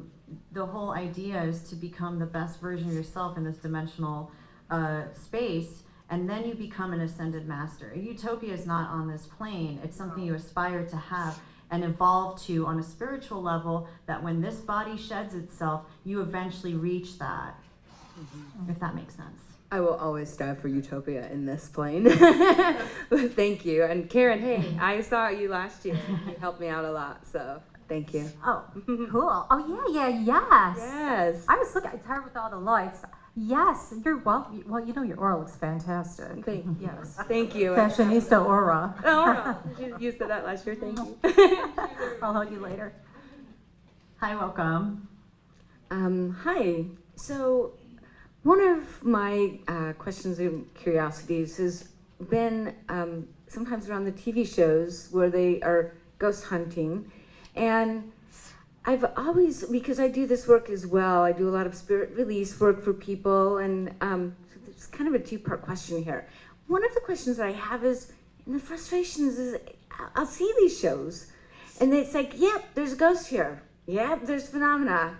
And then they just walk away. They don't do any, do they do anything after the show to help them cross over? And those, you know, is there anything that you do to clear this place? I don't think that the paranormal shows that are out there's focus is on healing any space. I think it's more on proving that it exists, which is also in its own way necessary. The thing is that production speaking, you've got like T-minus, 3 days to go into a location. I can't tell you how many times I've sat at a location for 3 days freezing my ass off somewhere in like a castle and not catching a single glimpse of evidence, because you can't just make it happen on demand. And so, it takes a lot of things going on. So it's like a lot of the time, I remember they flew me out to New Zealand right after there was this massive earthquake and destroyed all of Christchurch, which I was like it had happened right before we'd landed. We couldn't even land at that airport. It was like a whole thing. And then they had me stay in a llama, like alpaca farm. And just to discover there were raccoons in an attic. And it wasn't footsteps from these disgruntled spirits. So, it's just, production, it sucks that at the end of the day, it's like, it's all about the storytelling. You really have to watch the show about the history, and of course it's fun to use all the gadgets, but that's really not the purpose of those shows. And also, I'm sitting in a location, like I said, 18 hours a day, and you're watching a 45-minute episode. So how do we condense all of that experience into 45 minutes, including commercial breaks? So, it's really, the format has gotten really bad, and if you want to see healing and things like that, there were other shows, which I'm sure you've done, where psychics go on, and then they'll do more of a spiritual reading on the place, more of a cleansing, but a lot of those paranormal series are there just to kind of capture phenomena via, audio recorders and cameras and things like that. So it's not necessarily we're going there to heal things. If anything, you're stirring the pot, and then you leave, and the poor people that own the property have to deal with it. I So wondered about yeah, that. it's awful. Yeah, I wondered about that. Well, thank you for answering that question. Sure. And it is what I suspected. Yeah, thank you.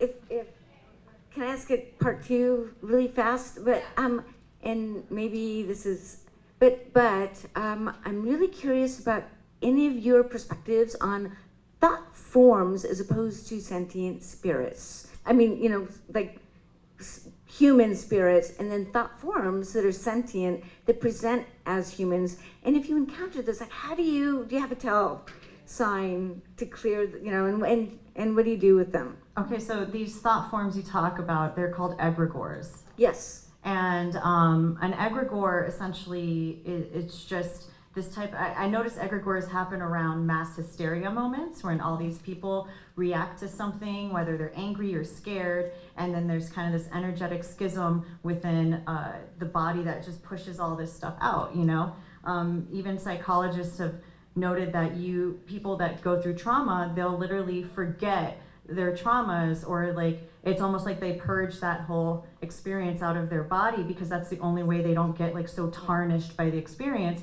Well, where does that energy go? It bounces around in this physical space that we live in. Mm-hmm.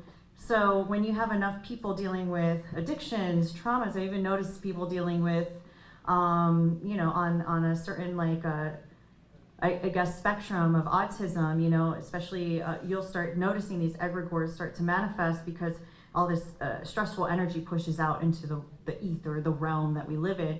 And because it's like this form of energy bounces around the physical space that we live in, you start seeing things manifest like poltergeist activity. Mm-hmm. You'll start noticing like this energy is bouncing around, opening, closing doors. That's not a ghost in your house. That's literally your thoughts.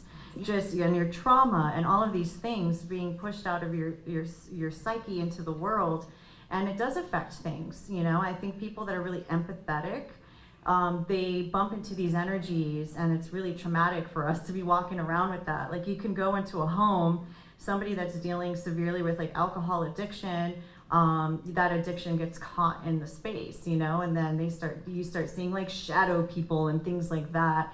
And so a lot of the time I find, I mean, I've gone and recorded shadow people and moving objects in places of high stress, and I don't think it has anything to do with the fact that somebody has died there. Maybe nobody has died there. And you just get all of this like paranormal activity. It has nothing to do with a spirit or a ghost or a demon. It's really just you exercising your own demons, and it's just like evolved in a space. Right. So egregores are very real, and it's also a reason why we got to heal places, because a lot of the times, like especially if you live in apartments and things like that, you move into a new rental, you have such stress in there, and you didn't realize that like the person that was living there like was struggling with something that you never really realized was a struggle. You go in there and all of a sudden those struggles are yours, and it's like, why do I feel awful? Why do I have this new bad habit? Why, I'm sick, my body's getting sick, I'm losing weight, I'm gaining weight. It's because that energy is there. So egregore is a very real paranormal activity, and people think that everything's a ghost sometimes. Sometimes it's just your bad habits. Thank you. That was an awesome, thank you. You're welcome. Hi, I wanted to hear a little bit more about angels. I have one experience in my life which was very powerful and not subtle at all. So I'm very aware that they exist. But what are they? Are they human beings that have advanced? The one that appeared to me appeared in human form, no wings, but was that just for me? Mm-hmm. In their natural state, whatever that might be, do they have some human form, or are they orbs of light? I'd just like to get more information about what you understand them to be. I've had a lot of experience with angels and seeing them, what's called in full clarity in 3D. My experience is you'll see them depending on really what level God is allowing you to see them at that moment. They do, from what I've seen, have complete body, hair, stunningly beautiful. You may see them as a sparkling, sometimes sparkle. In the beginning, my youngest daughter, who's gifted, would see angel sparks, and they taught me that Emma, at 5 years old, and wasn't ready to see an angel in the full form yet, so they gave her angels as sparks. You may see the form of the light, but know it's an angel, or maybe see the wings, because that's just what you've been allowed to see at that moment. No, they do not exist in heaven as sparks. They have stunningly beautiful features like we do, only much more beautiful than we are, down to jewelry, clothing, mind-blowing. The curls, just majestic. So you can think you were blessed and you were lucky to have that experience, and you can ask to be allowed to see more and be grateful that you even got that much, because it's such a gift to see them at any level. Mm-hmm. So have they been, have they existed on the three-dimensional plane? Do they exist on the No, three-dimensional? have they? Were they? No. Everything that I have learned, no. They've never existed. I'll tell you what I've learned.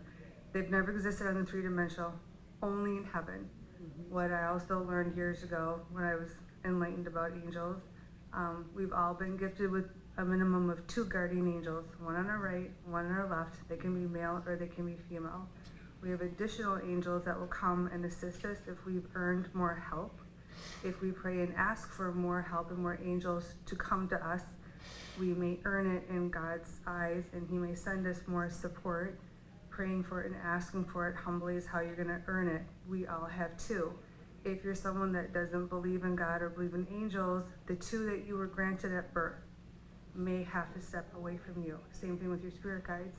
So if you're someone that doesn't embrace and respect and appreciate the gifts of your guardian angels and also your family of spirit guides, it can be taken from you and not giving you the guidance, the protection, and the support that they were initially signed to give to you. And they are extremely powerful. I can't even begin to tell you how many experiences, not just with the Ascended Masters, but my guardian angels have blocked, intervened a ghost or a demon from attacking me in the middle of the night, taking away a headache.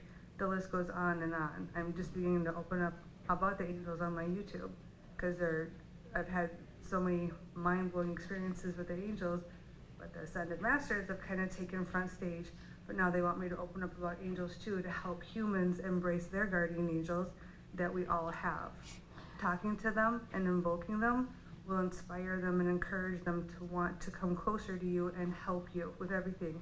Healing, protection, everything you can imagine. Asil, you say you channel angels. That's like that's your thing. You're channeling angels. Yeah, kind of. So what is that like for you? I mean, he was like, I channel angels earlier. I'm interested in that. I love Enochian magic, and I'm very aware. So the funny thing is, I entered the spiritual realm from different angles, from like shamanic routes and like proper Taoist training and Buddhist training and so on.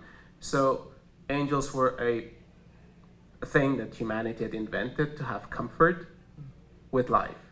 That was my experience of like what angels were, because I didn't grow up really religious, even though religion was all around. So, and suddenly I have this experience of a light being communicating to me and announcing itself with a name that sounds angelic, right? So I have to rethink what I used to believe. But it's starting from a different place, and they tell me things like that they are basically instruments, they're like intermediary beings between creator consciousness and this physical reality, or like this plane, this earthly plane that we're in, where also other civilizations exist. And they associate themselves to specific civilizations, which are basically seeds of created beings that then come into being creators of their own. So we are on an evolutionary track to mature and eventually become independent of the earth and become a collective consciousness and an elevated state of frequency. But this path is not so easy, because there are certain laws established that doesn't allow intervention, direct intervention at least. So there are interventions consistently happening to put things a little bit into track, but mostly we have to kind of figure it out ourselves. But if we ask for support, we are given support. If we are willing and ready to receive it, we will receive it. So these angelic beings basically assist where they are needed, and they have specializations, as we know. And Emmanuel is interesting in that way. He comes across to me a bit like an ambassador. So, ambassador to humanity in this way. And he basically shared once that he had several human incarnations chosen by him to experience what it means to be human, to truly have that personalized experience, so you can understand the experience that a human is going through in order to be able to be an ambassador. Does that make sense? Yep. So to me, that was fascinating, but that wasn't the case with like archangels, for example. They don't go into that level of detail. To me, what's fascinating is I think there is a very strong sense of anthropomorphization that we do onto like spiritual beings or spirit itself. And in my experience, they don't really have physical appearance and the humanoid appearance, even though some other civilizations may. But it's like angelic beings to me are an energy form, are a consciousness form. And because of their multidimensional nature, they don't really need physical bodies. But they may appear to you in a physical body so that you can relate to them and have an interaction and a relationship that makes sense to you. Does that make sense? Totally. Yep. Can I answer? So for I can only answer based on my own experience. I had a house that was haunted. When I said that, it was like a train station. So there were a lot of interdimensional activities going on. But it was very interesting because every time I moved something in the house, then a phenomena occurred. And got to this point whereby I can't sleep in my bedroom. I have to sleep in my living room with a mattress. And then there was one night I couldn't sleep, and I started playing this game on my phone. And then my heart chakra went into this knot, and my heart started, it's almost like something was gripping my heart and it wasn't allowed to, pulse. And then suddenly I saw this being, this giant being. And I know it's an angel, I don't know how. And I can't see a 3D form, but I see a form. And if you like, I did see wings. But it came and did something to my heart chakra, and I hear this voice saying, "You're not to play that game again, or I cannot help you." And it went away. But I also I used to run meditations, and I had this office, this space that I had, whereby the angels love to gather. And whenever I run a meditation in there, they would come, because I have all kinds of experience in there. Like sometimes the people, they will experience extreme heat. My liver somehow is like it's burning, and at that time I didn't know why. But one night I was going through like a Chinese New Year Eve. I was going to a temple nearby. They have a ceremony at midnight, and I said, "Oh, it's so near my office. I'm gonna bring this ornament back to my office." And I entered the office just at that moment where I saw this bunch of angels. The minute I walked to the door, they just went, boom, disappeared. But that's my experience with them. But I've never seen them in human form. Just, I know that they are angels. Thanks for sharing that story. I love that. I feel like everybody on this stage has had some form of angel intervention. It gives us purpose and understanding that, no, we're not yet to be separated of this earth. We have more to be done here. It gave me a sense of purpose. I mean, there's so many times that I felt like I should have been dead. Like, oh my gosh, like the amount of concussions I got, and drowning in South Beach, and just, my whole family almost died on a plane crash once, and just this one stewardess didn't want to seat me and my brother away from my mom, and we chose to take the next plane, and that plane crashed. Everyone died. Just like intervention like that made me realize, like, there's a reason why we're all here.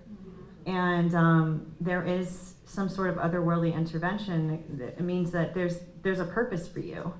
And they will come in and intervene. And I feel that I have so many light beings and angels around me, and they give me the strength to go into these darker corners.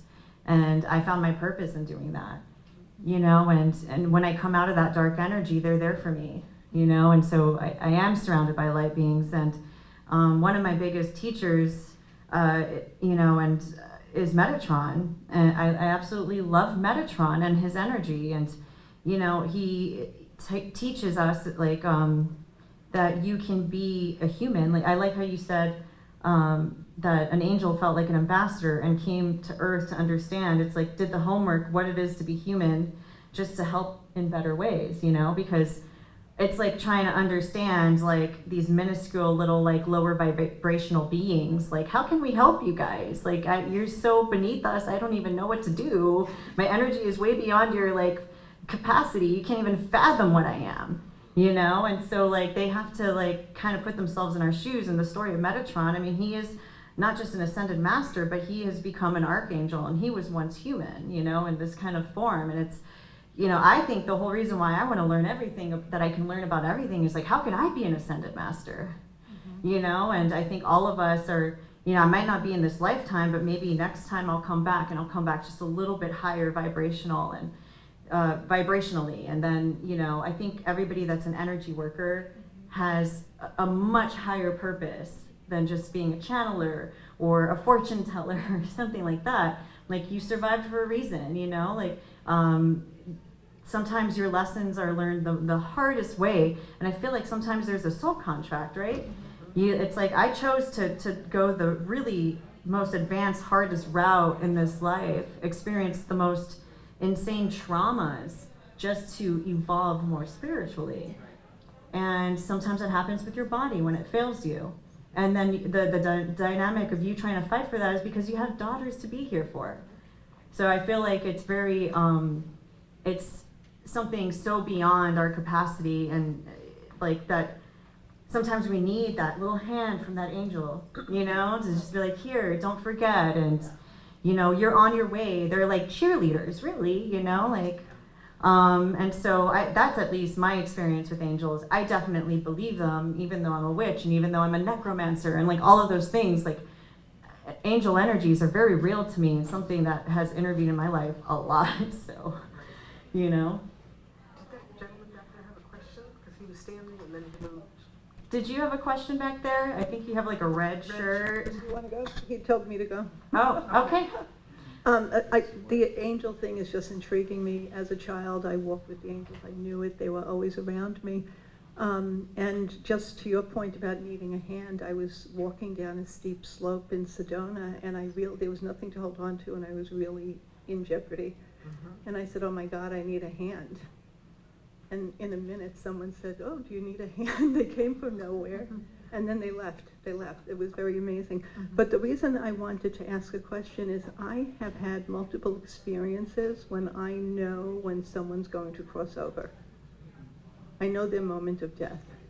And they can be very far away. They can be in different states, different cities, different countries, and I know immediately when it's happening. Just wondering if any of you have understand that.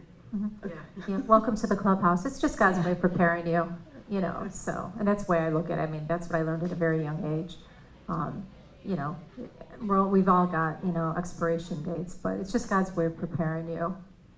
Preparing me. Preparing you, and then if you need to give the message to whoever you need to, you know, obviously you'll be guided in that, you know, that way as well. Right. You know, so I always, you know, when that happens, I'm just like, okay, another one, you know, say my prayers and, you know, pass on the message. Help them transition. Yep, that's exactly it. Thank you. Well, I just want to let you know we only have a few more minutes left, like T-minus 3 minutes. So I guess we won't be taking any more questions, but thank you so much who came up to ask questions. Thank you so much for joining us at this panel. I want to thank all of the panelists here, the ones that I've known and interviewed and interrogated many times before, even the friends that are honest to the new faces and new friends. And I'd hope to host a panel next year where we talk about more spiritually scandalous things. We love it. And you know, I love everything about being here at Conscious Life. I hope that you have a wonderful time. If anything that you can take away from this experience is to understand that you're part of a collective. Everybody here wants nothing but the best for humanity and to be a part of the ascension process. So please continue on being angels for others. And working on your abilities and ways that you could teach others about their abilities. And thank you so much for joining the Mystic Visions panel on divinity. And a round of applause for all of our panelists.